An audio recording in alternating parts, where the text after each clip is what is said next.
Good afternoon, everyone. Can you believe it? Another celebrity share the vibe. And it's such an exciting moment because we have all these celebrities telling us how they are coping with lockdown and difficult challenges time.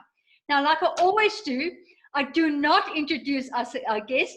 We leave it to them. Kevin, welcome. Please tell us who you are and where you're from. Thank you, Lizette. Thank you for the opportunity. I really love what you do, and I love your energy and your vibe. It's really infusing. I'm Kevin Britz. I've been a South African born and bred all my life, and I currently preside in Johannesburg, where I own a company called Business by Design, and we really help people advance their performance, and we use neuroscience, behavior, and performance. Learning abilities to be able to help people get to where they want to go in life. And yeah, that's very brief in who I am and what I do. And what was your claim to fame, Kevin?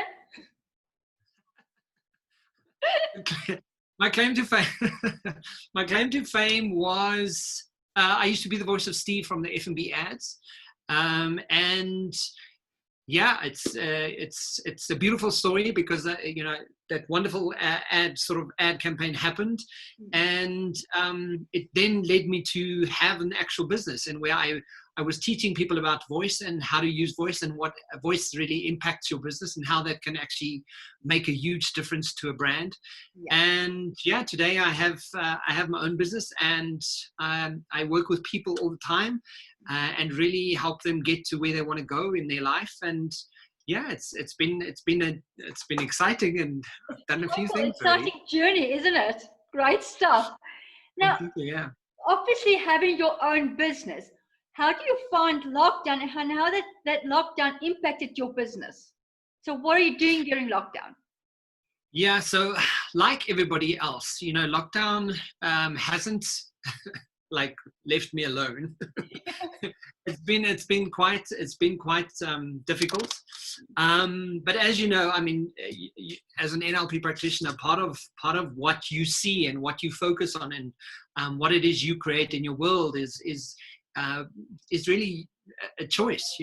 We all have choices on how to live our lives on a day-to-day basis. And I remember right in the beginning, around February, March, one of the things that I was doing was making sure that my website was, I was using my website so that it gained more traffic. Yes. And then when COVID happened, I sort of said, okay, well, I can't just hang around and wait for, that's not in my nature. Just to, and I'm also an eternal optimist about life and things and situations. And it probably took me about 2 weeks to really wrap my brain around it. And suddenly I went, okay, you know what? I'm gonna raise the bar here and put myself out there. And I've literally taken my whole business and put everything online. So everything I do now is Zoom related and web driven. Which is excellent. And I always say, it's like you say, especially with us as NLP coaches, the first thing what goes to mind is, how can we do and change our reality up here? Because no matter what we go through, and like everybody says, there's a whole thing going around that says we're not all in the same storm. Everybody's handling it differently. And it's all about our reality and what we do with it. And like you say, you had the opportunity and immediately you've actually excelled it, and you've actually created a whole business now online. So you are quite busy, I assume. Yeah, I mean, it's strange, like just from having a bit of a mind shift about it.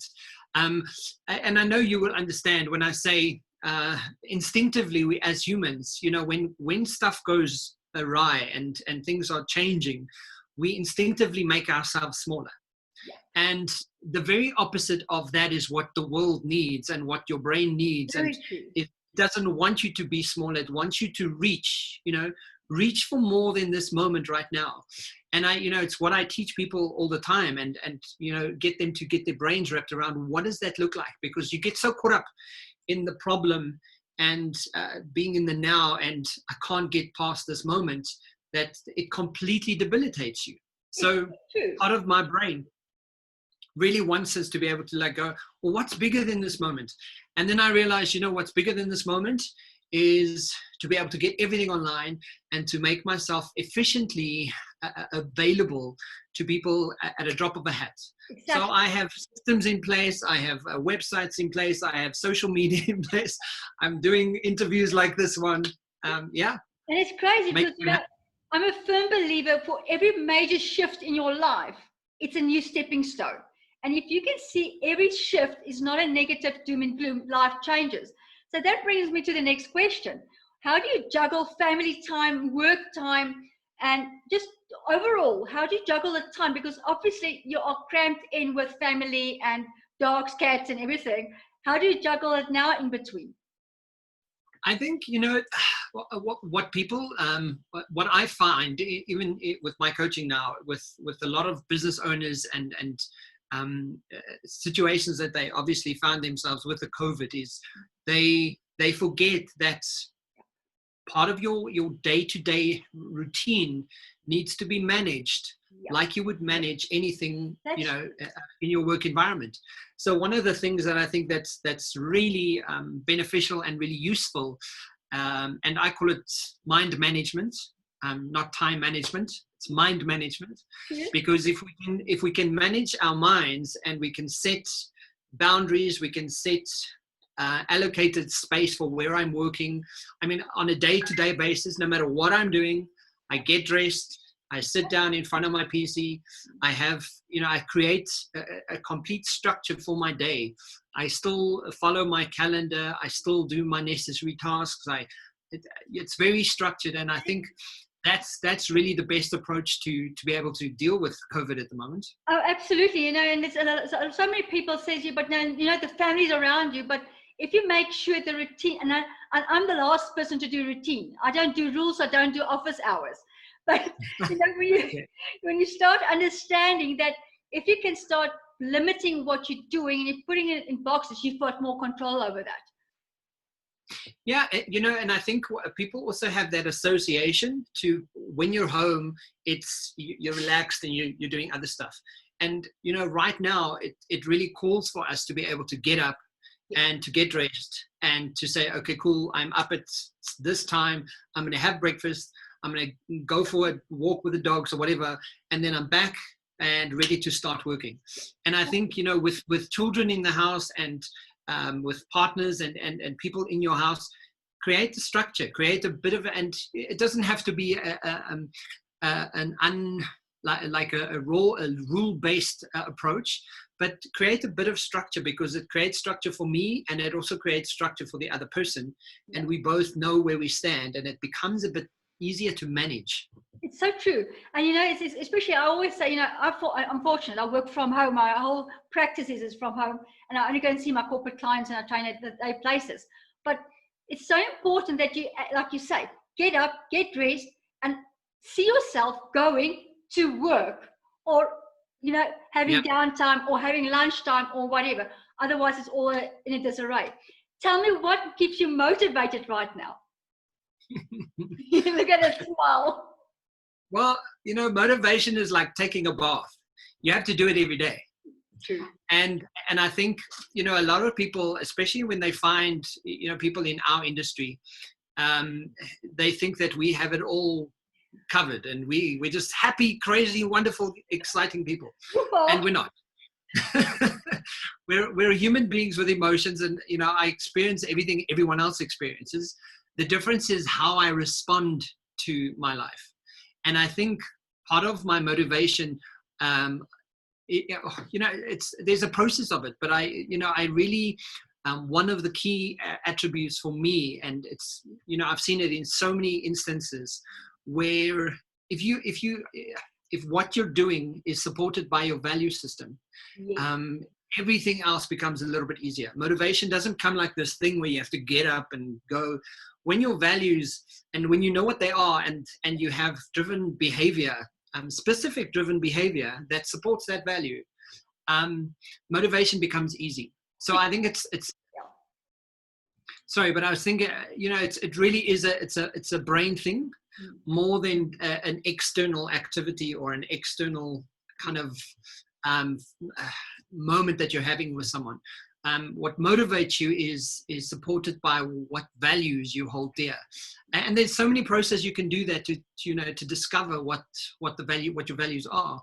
Well, And I just think it becomes an internalized process more than an external one. well, you're talking my language. I created a full workshop on core values, and that will accelerate to your happiness. Because the more we go inward, the happier we become. So the next question I want to ask you is, tell me, what keeps you sane at the moment? What keeps me sane is, it's quite strange, because what I do notice about having spent time in four walls the whole time,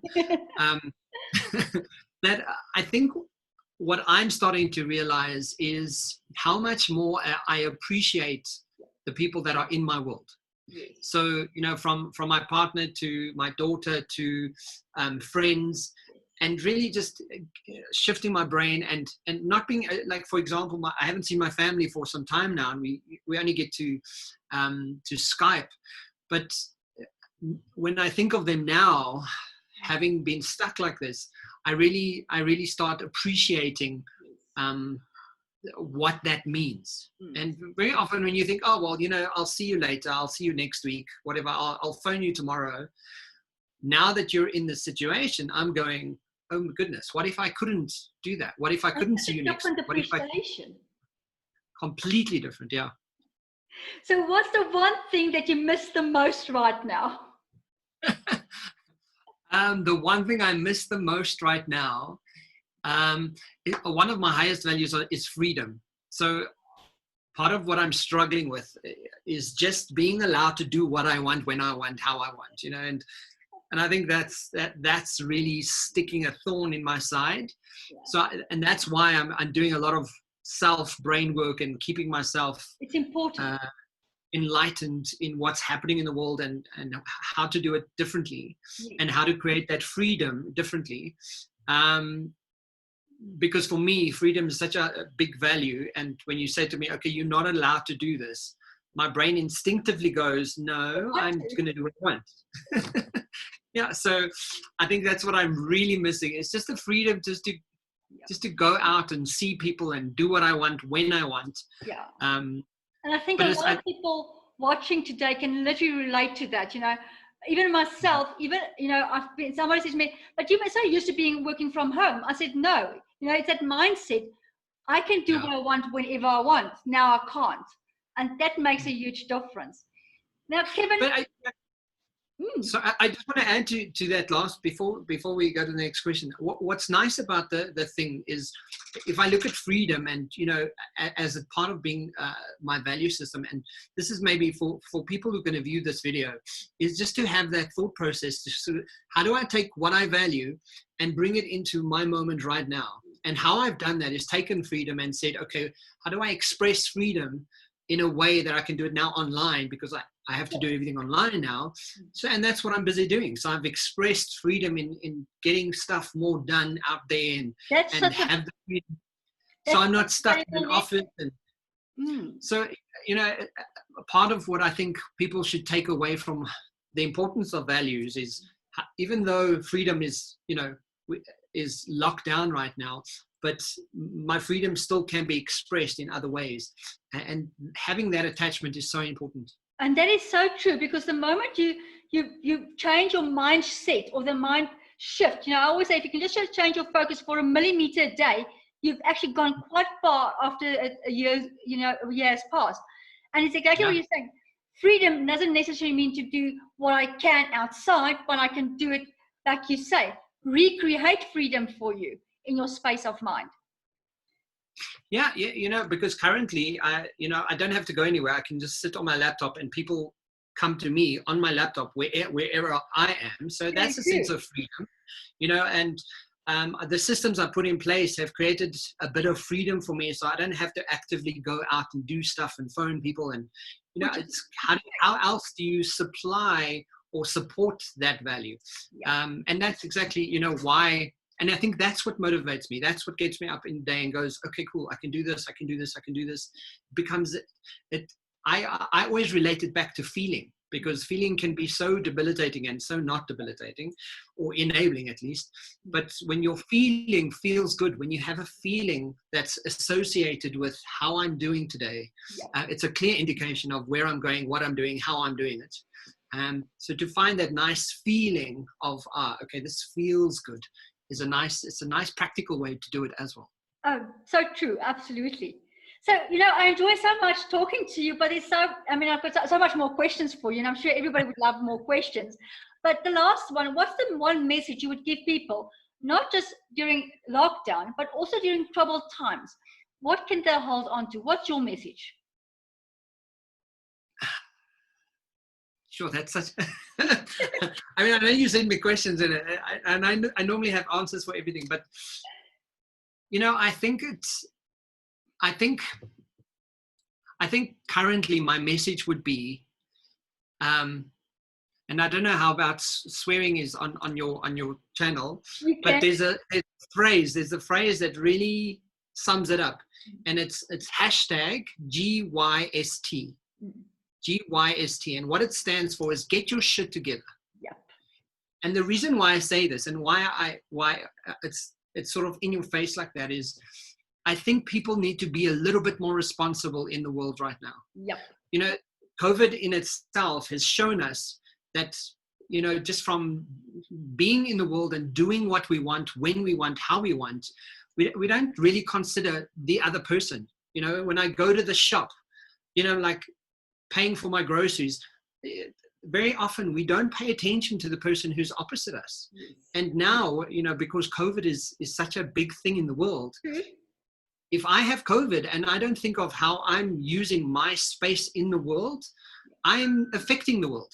Exactly. Right? So I think my message really for people at the moment is GYST and take responsibility. Like it's very easy. Like another example is, after the president's speech, the complaining that happens on Facebook. Yeah. And I had a wonderful moment of unfriending a whole bunch of people because I think we need to be responsible for who we are and how we do what we do and what it is we're putting out into the universe. How, if that's energy and if that's on social media, whatever it is, take responsibility and get your shit together, because you cannot constantly be in a state where you're just reactive. You can't do that. It doesn't work. And it's debilitating, not only for me as an individual, but if I'm reactive on a platform or in the world, people who are experiencing me are also being affected by this. Sure. And I think people just, it's a bit of a mind shift and an awareness that we actually need to start actively having in our worlds. Because essentially, the other thing that annoys me is that thing where people say, yeah, no, we know this. It's like, it's great that people know stuff. Knowledge is nice. But essentially, if knowledge is in a book, it's just knowledge in a book. Yeah. Knowledge is only powerful when it's in action, Exactly. So now that we know that we're in the state that we're in, we're partly responsible for being part of this world. Take responsibility for your actions. And I think the fact that if people can just do that, and it can just be on one thing a day, just do one thing that's really going, I own this. This is mine. This is my world. This is my moment. Let me just do it better. I think so much could actually change, not only for this country, but literally for the world. Thank you. That's my message. It's like Kevin says, take responsibility, but also get your shit together. At the end of the day, we really have to stand together and say, I'm taking ownership. I'm putting on my mask. Whether it's now the COVID where we have to put on our mask, whether it is something in the future where something doesn't happen the way you want, but put it all in the same basket and say, I'm taking responsibility for, and I'm pushing it into the right direction. Not going down and doom and gloom and look at me, poor pitiful me, but rather share the message of positivity and love. That is so important. Kevin, thank you very, very much. I really appreciate your time, and I'm sure we love what we heard from today. Thank you. Thank you. I really appreciate it. And I appreciate the opportunity to chat to everyone. And I will see you on my channel next week. Thank you.